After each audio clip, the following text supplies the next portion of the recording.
El gato negro, del autor Edgar Allan Poe. En este inquietante relato de horror psicológico, el protagonista, un hombre antaño bondadoso y amante de los animales, narra su espiral descendente hacia la autodestrucción. Todo comienza con la relación que tiene con su gato favorito, Plutón, un majestuoso felino negro. Esta relación marcará el inicio de una serie de eventos inquietantes que revelarán las profundidades de su tormento interior. A través de esta historia, Poe nos invita a reflexionar sobre los peligros de la ira, el peso de la culpa y cómo las decisiones que tomamos pueden alejarnos de quienes realmente somos. Es un llamado a la introspección y al reconocimiento de nuestras acciones antes de que nos consuman. El gato negro de Edgar Allan Poe. Relativamente a la más extraña y sin embargo más familiar historia, que voy a extender por escrito, no aguardo ni solicito el crédito. Verdaderamente sería insensato esperarlo en un caso en que mis sentidos arrojan su propio testimonio. Sin embargo, yo no estoy loco, y ciertamente no sueño. Pero mañana muero, y hoy querría aliviar mi alma. Mi designio inmediato es presentar ante el mundo, clara, sucintamente, y sin comentarios, una serie de simples acontecimientos domésticos.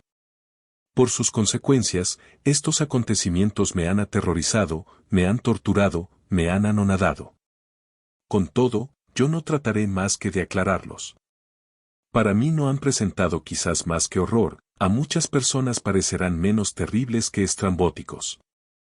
Quizás, más tarde, se encontrará una inteligencia que reducirá mi fantasma a su estado natural, inteligencia, más calmada, más lógica, y sobre todo menos excitable que la mía.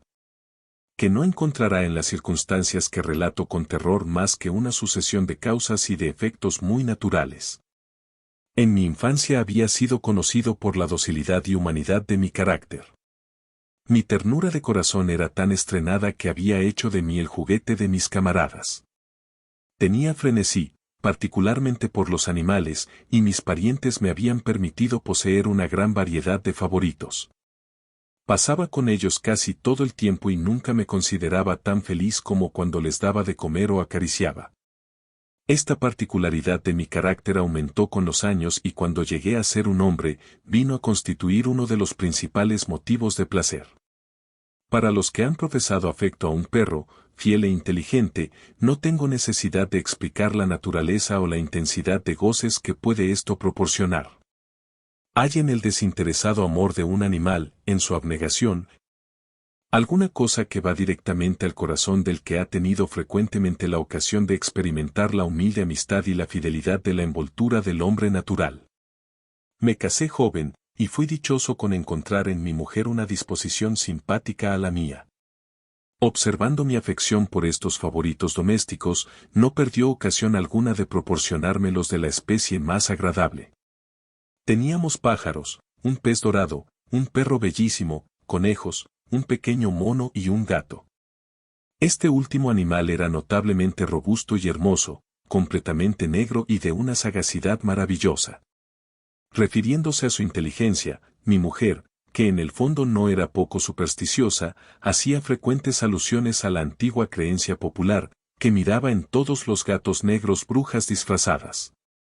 No significa esto que ella hablase siempre seriamente sobre este punto, y si yo lo menciono, es sencillamente porque me viene a la memoria en este momento.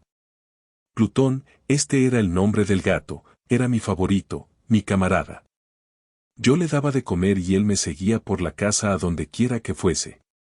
Esto me tenía tan sin cuidado, que llegué a permitirle me acompañara por las calles. Nuestra amistad subsistió así muchos años, durante los cuales el total de mi carácter, por obra del demonio de la intemperancia, me avergüenzo de confesarlo, sufrió una alteración radicalmente mala. Me hice de día en día más taciturno, más irritable, más indiferente a los sentimientos de los otros. Me permití emplear un lenguaje brutal con mi mujer. Con el tiempo aún la injurié con violencias personales. Mis pobres favoritos naturalmente debieron sentir el cambio de mi carácter. No solamente los abandoné, sino que los maltrataba.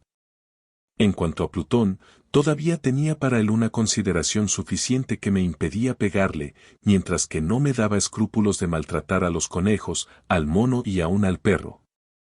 cuando por acaso o por cariño se encontraban en mi camino. Mi mal me invadía cada vez más, porque el mal es comparable al alcohol, y con el tiempo Plutón mismo, que mientras tanto envejecía y que naturalmente se iba haciendo un poco desapacible. Plutón mismo empezó a conocer los efectos de mi carácter malvado. Una noche, como yo entrase en casa muy ebrio, saliendo de una de mis habituales tabernas del barrio, imaginé que el gato evitaba mi vista. Lo agarré, mas el espantado de mi violencia, me hizo en una mano con sus dientes una herida muy leve. Mi alma original pareció que abandonaba mi cuerpo, y una rabia superdiabólica, saturada de yin, penetró en cada fibra de mi ser. Saqué del bolsillo del chaleco un cortapluma, lo abrí, agarré al pobre animal por la garganta y deliberadamente le hice saltar un ojo de su órbita. Me avergüenzo, me abrazo, me estremezco al escribir esta abominable atrocidad. Cuando mi razón volvió con la mañana, cuando se hubieron disipado los vapores de mi crápula nocturna, experimenté una sensación mitad horror, mitad remordimiento, por el crimen de que me había hecho culpable. Pero era todo a lo más un débil y equívoco sentimiento, y el alma no sufrió las heridas. Me sumí en los excesos y bien pronto ahogué en vino todo recuerdo de mi acción. Entretanto el gato sanó lentamente. La órbita del ojo perdido presentaba, es verdad, un aspecto horroroso, pero en adelante no pareció sufrir. Iba y venía por la casa, según su costumbre, pero como llegara a verme, huía de mi aproximación con horror extremo. Me restaba lo bastante de mi antiguo corazón para sentirme afligido por esta antipatía evidente de parte de un ser que tanto me había amado otras veces. Pero este sentimiento dio bien pronto lugar a la irritación.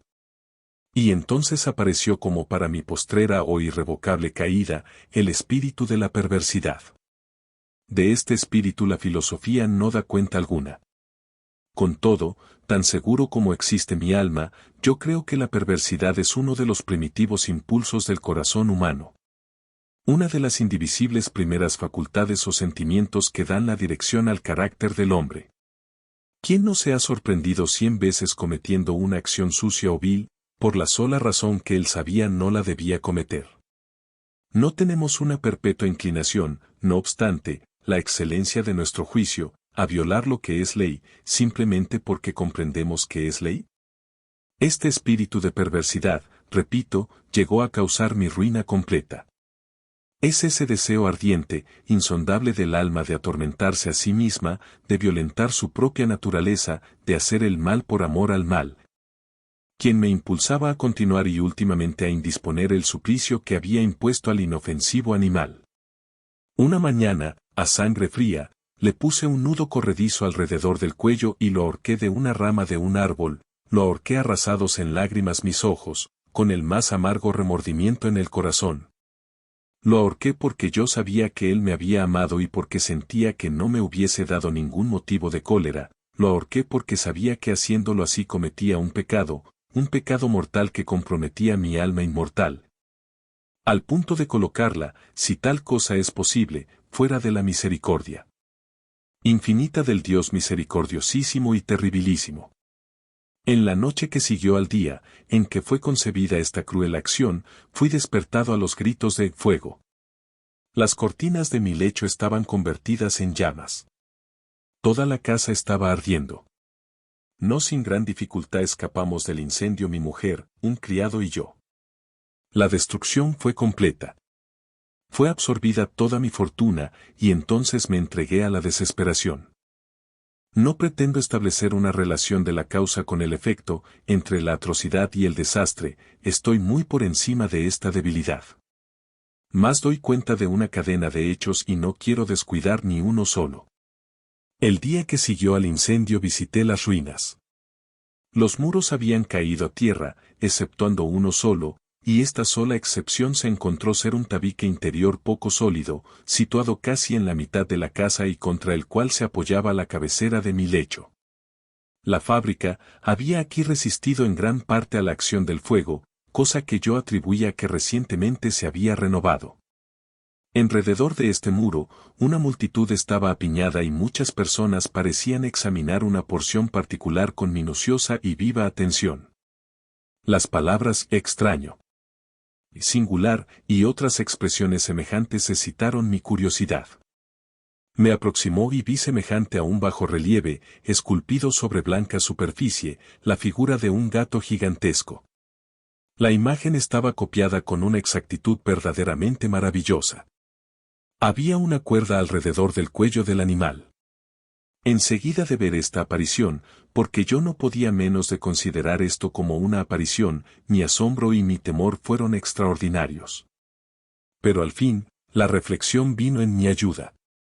Recordé que el gato había sido ahorcado en un jardín adyacente a la casa. A los gritos de alarma, el jardín habría sido inmediatamente invadido por la multitud y el animal debió haber sido descolgado del árbol por alguno y arrojado en mi cuarto a través de una ventana abierta. Esto, sin duda, había sido hecho con el fin de despertarme. La caída de los otros muros había comprimido a la víctima de mi crueldad en el yeso recientemente extendido. La cal de este muro, combinada con las llamas y el amoníaco del cadáver, habrían obrado la imagen, tal cual yo la veía. Aunque yo satisfice así a mi razón prontamente, sino tan rápidamente a mi conciencia, relativamente al suceso sorprendente que acabo de contar, obró sobre mi imaginación una impresión profunda. Durante muchos meses no pude desembarazarme de la sombra del gato y durante este periodo envolvió a mi alma un semisentimiento, que parecía ser, pero que no era, el remordimiento mismo. Llegué hasta llorar la pérdida del animal y buscar alrededor mío en los tugurios miserables, que en tanto frecuentaba habitualmente, otro favorito de la misma especie, y de una figura parecida, que le supliera. Una noche, como estuviese sentado medio aturdido, en una tasca más que infame, fue repentinamente atraída mi atención hacia un objeto negro que reposaba en lo alto de uno de sus inmensos toneles de gin o ron, que componían el principal mueblaje de la sala. Hacia algunos momentos que miraba a lo alto de este tonel y lo que me sorprendía era no haber notado desde luego el objeto colocado encima. Me aproximé, tocándole con la mano. Era un gato negro, un enorme gato, al menos tan grande como Plutón, igual a él en todo, excepto en una cosa. Plutón no tenía ni un pelo blanco en todo el cuerpo, al par que éste tenía una salpicadura larga y blanca, más de una forma indecisa, que le cubría casi toda la región del pecho.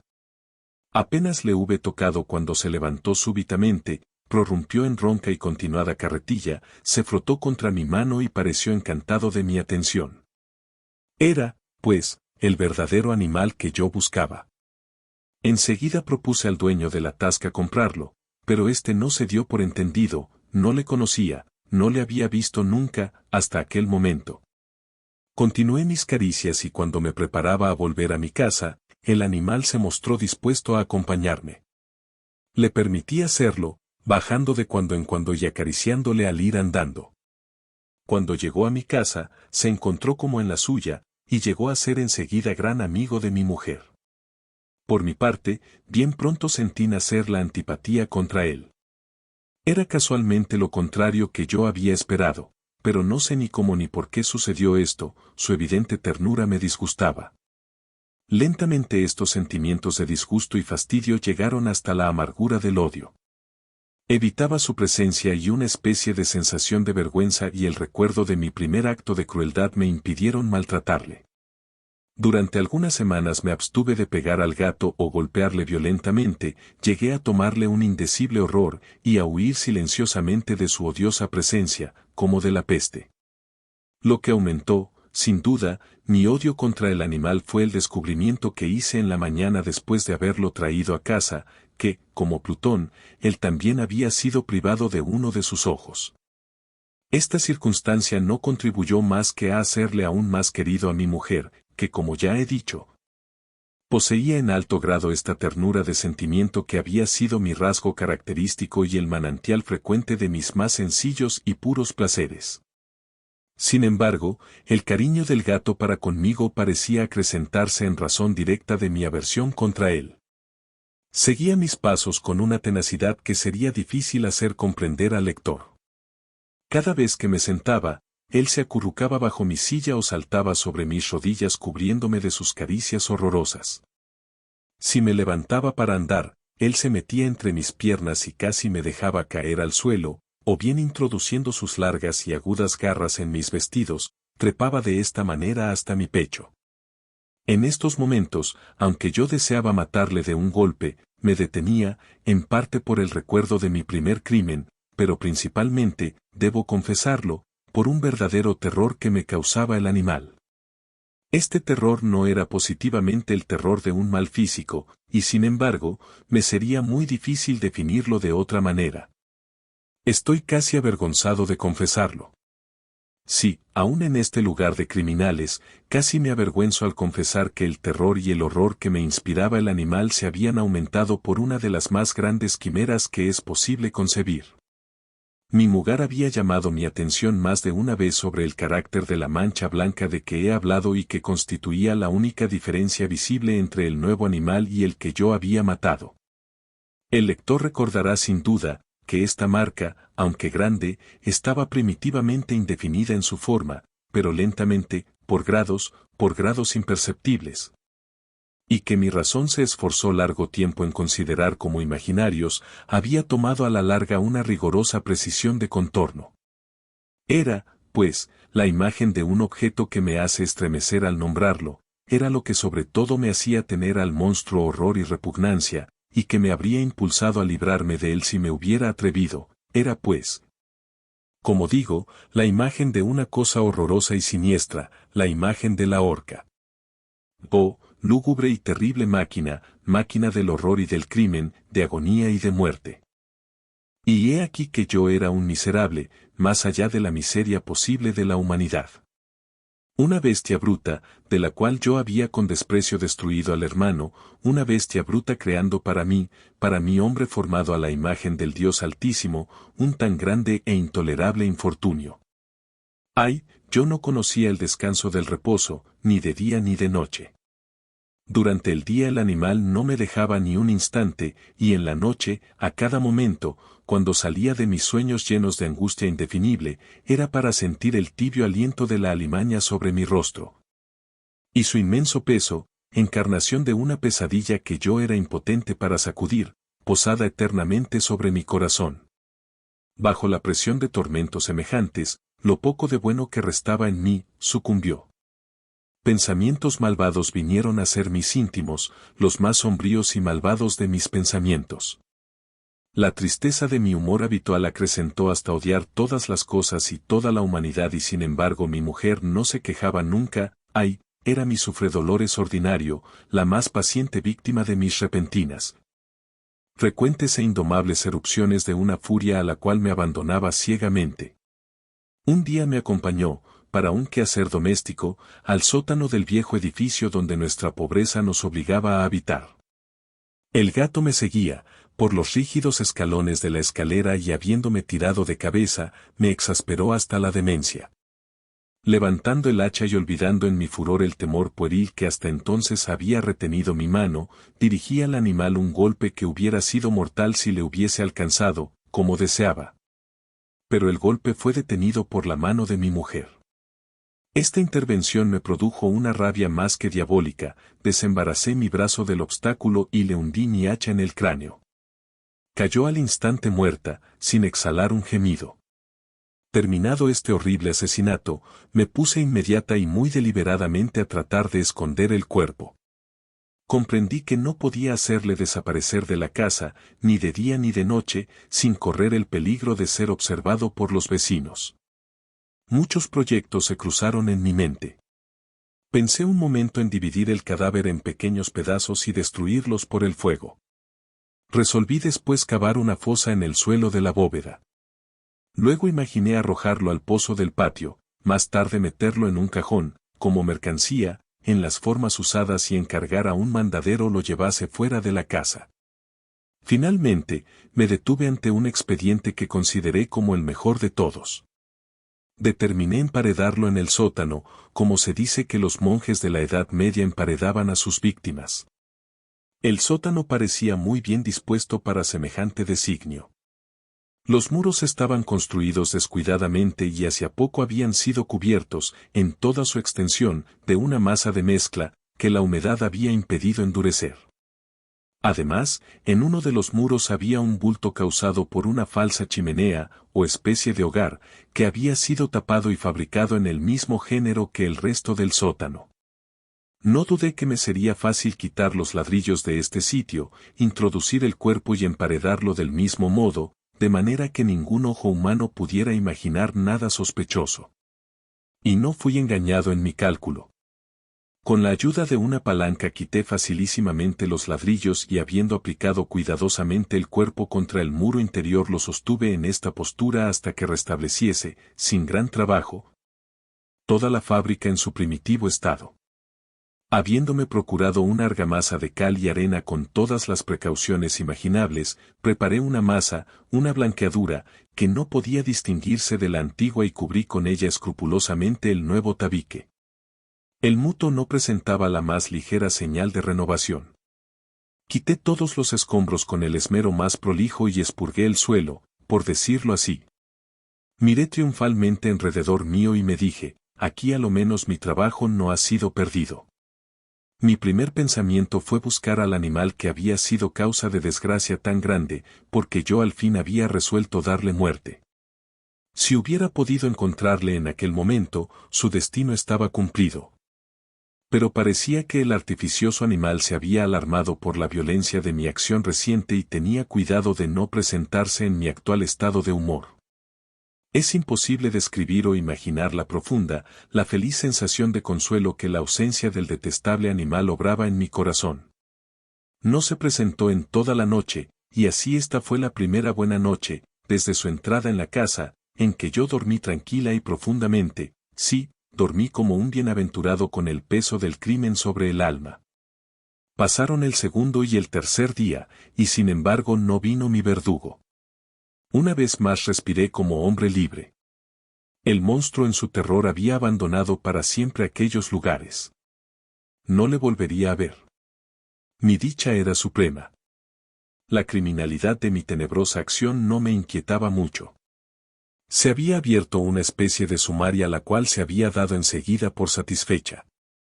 Una indagación se había ordenado también, pero naturalmente nada podía descubrirse. Al cuarto día después del asesinato, una porción de agentes de policía se presentó repentinamente en la casa y se procedió de nuevo a una exquisita investigación de lugares. Confiando sin embargo en la impenetrabilidad del escondrijo, no experimenté ninguna turbación. Los oficiales me hicieron acompañarles en la pesquisa. No dejaron de ver ni un rincón, ni un ángulo. Por fin, por tercera o cuarta vez bajaron al sótano, mi corazón palpitaba pacíficamente, como el de un hombre que duerme en la inocencia. Recorrí de punta a punta el sótano, crucé mis brazos sobre mi pecho y me paseé descuidadamente de un lado para otro. La justicia estaba plenamente satisfecha, y se preparaba a marchar. La alegría de mi corazón era demasiado fuerte para ser reprimida. Me quemaba el deseo de decir una palabra, solo una palabra en señal de triunfo, y hacer duplicadamente palpable la convicción acerca de mi inocencia. Caballeros, dije al fin, cuando la gente subía la escalera, estoy satisfecho por haber desvanecido vuestras sospechas. Les deseo a todos buena salud y un poco más de cortesanía. Sea dicho de paso, caballeros, ven aquí una casa singularmente bien construida. En mi rabioso deseo de decir alguna cosa con aire deliberado, entendía apenas lo que hablaba. Yo puedo asegurar que esta es una casa admirablemente construida. Estos muros, van a marcharse caballeros, estos muros están fabricados sólidamente. Y aquí, por una fanfarronada frenética, golpeé fuertemente con un bastón que tenía en la mano justamente sobre la pared del tabique, detrás del cual estaba el cadáver de la esposa de mi corazón. Ah, que al menos Dios me proteja y me libre de las garras del archidemonio. Apenas el eco de mis golpes turbaron el silencio, cuando una voz me respondió del fondo de la tumba, un lamento primero, velado y entrecortado como el sollozo de un niño, luego, enseguida, inflamándose en un grito prolongado, sonoro y continuo, anormal y antihumano, un aullido, un alarido mitad horror, mitad triunfo, como solamente puede salir del infierno. Horrible armonía brotando a la vez de las gargantas de los condenados en sus torturas y de los demonios regocijándose en su condenación. Contaros mis pensamientos sería insensato. Me sentí desfallecer y caí tambaleando contra el muro opuesto. Durante un momento los agentes colocados sobre los escalones quedaron inmóviles, estupefactos por el terror. Un instante después, una docena de brazos robustos caían demoledores sobre la pared que vino a tierra de un golpe. El cuerpo, ya muy destrozado y cubierto de sangre cuajada, estaba derecho ante los ojos de los espectadores. Sobre su cabeza, con las rojas fauces dilatadas y el ojo único despidiendo fuego, estaba colocada la abominable bestia cuya astucia me había inducido al asesinato y cuya voz acusadora me había entregado al verdugo. Yo había enjaulado al monstruo en la tumba mi infortunada víctima.